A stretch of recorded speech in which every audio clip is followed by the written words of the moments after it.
Right, good afternoon, mums and dads. Sorry to be doing this again, reverting to video messaging. My concern, I guess, is that I have seen quite a bit of the correspondence that's going around schools at the moment as they row into what was to be expected. And my fear is that correspondence very rarely conveys the actual feelings within the school and the tone. And it can lift anxieties and misrepresent and misconvey things. So, quick piece to camera, apologies for doing so. More information will follow in the bulletin, so please take a look at the bulletin for the sort of salient points. As things stand at the moment, we have probably 5% of the school has tested, the pupil body has tested positive in the past week and a half. And it's very much spread. I think there's probably less evidence, hard evidence in the lower part of the school, because the obvious thing is that our 6 and below are not doing lateral flow tests, whereas 7s and 8s are doing lateral flow tests, so it's always going to become more evident. But like I said, it's probably approaching 5% of the school community at the moment, which is relatively low from what we're seeing, but it is going to continue, and I'm not naive enough to assume that it's only 5%. There will be a lot of children in the school who are asymptomatic. We have a staff body of 140, and at the moment 6 staff have tested positive. So it's slightly lower than what we're seeing in the pupil body. But again, it's set to rise, I don't doubt that. If I can just run through the measures that we're going to put in place as we make changes. It was fantastic to come back at the start of the year and have gatherings and to be singing and what have you. And I think that was important to do. I know some people may have been sceptical of that. But actually it showed children what they had missed, and it reminded children of where we will be heading, and we will be heading back to those spaces. However, going forwards, the school will be reducing the large gatherings wherever possible to only essential ones. To give you examples, assemblies will go back to taking place in classrooms and being done remotely and piped around the school via Microsoft Teams. We can't have singing as we have had for a couple of weeks.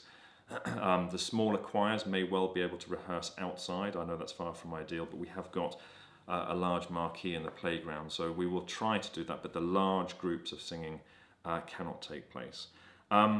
If your children have games on certain days for middle school and upper school, I think it would be helpful if they can be sent in their games kit. I know the game staff loved this last year because it meant they got more teaching time because children weren't changing in and changing out. I think mums and dads loved it because socks didn't go into different people's bags and go missing AWOL. So I think just a return to coming in on those days in games kit change will help in every sense. And finally, just a request from parents, I suppose, to be extra vigilant. What we're definitely seeing that is confusing is there is a sort of natural cold that is going through the school that is not the same as COVID, and that's masking certain things. All we'd ask is that please, if your children are showing signs, get that PCR test. That's the only thing that we can really encourage to maintain the integrity of the school wherever possible. One more reminder, there's been some mixed information on this as well, that the 10 days isolation starts from the first signs of symptoms. That is not the case. From the date of the PCR being returned, or the PCR test being done, that is the 10-day starting point. And I suppose as a general messaging, obviously we're now approaching a 2-week period as we head towards half term. My worry is that the great thing about a 2-week half term is it will offer a bit of a reset to the inevitability. We might be able to see what we do with those measures after half term. But I know that some parents are going to be more concerned, and staff are going to be more concerned that they may well have booked holidays and what have you, and in the lead up to half term they may have to make alterations to plans. So we just need to, I need to call upon the entire community, staff, parents and pupils to just be extra vigilant and to watch out for signs and what have you, and to act on that as soon as possible.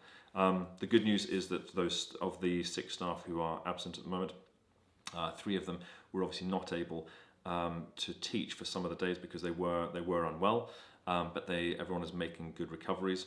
And I suppose this is maybe a sign of the times that the vaccination is doing what it should be doing, and it's looking after our communities in ways that we need it to. Remote learning, hybrid remote learning is challenging. So again, just to outline the frustration, the challenges that staff are facing. I like that the government have made a very clear rationale that schools are to stay open and to cater for in-person teaching. I know that teachers are finding it challenging because obviously the hybrid model is a challenge. If you have 20 children in the class and 2 are dialing in, we will always be prioritising wherever possible the 20 in the class. We can always catch up work, we can give photocopies when children return. Some lessons will lend themselves to remote participants coming in, other lessons will not. So just again, some patience on that side. I know staff are feeling under pressure in all sorts of directions at the moment, so please just be aware of that. Apart from that, stay safe and well. Again, the salient points, please do take a look at the bulletin. The salient sort of headlines to this will be put into that space. And I hope this will offer some encouragement. Like I said, I've just come out of the staff room. Staff are wearing masks. Sorry, I should have added that. Please do send. I noticed that a lot of the year 7s and 8s are wearing masks. I would return to masks being put on for year 7s and 8s and any other year group. If you are unsure and you want to err on the side of caution, please do so. Staff are all pretty much wearing masks in communal spaces, so we've returned to that as a staff group. But in terms of the staff rooms, there was a huge amount of chit-chat and positivity, even though there's a lot of work to be done. Staff's timetables have gone through the roof because we are covering for staff who are absent. But I would say that at the moment there's a really healthy atmosphere within the school, and a willingness to really sort of push this forward, get past half term, and let's see where we are after that. I hope I never have to do this again, but I fear that I probably will have to, and apologies, video messaging is far from ideal, but I hope it conveys a little more of where we are as a school, as opposed to writing down reams and bullet points and all sorts of things, which will follow shortly.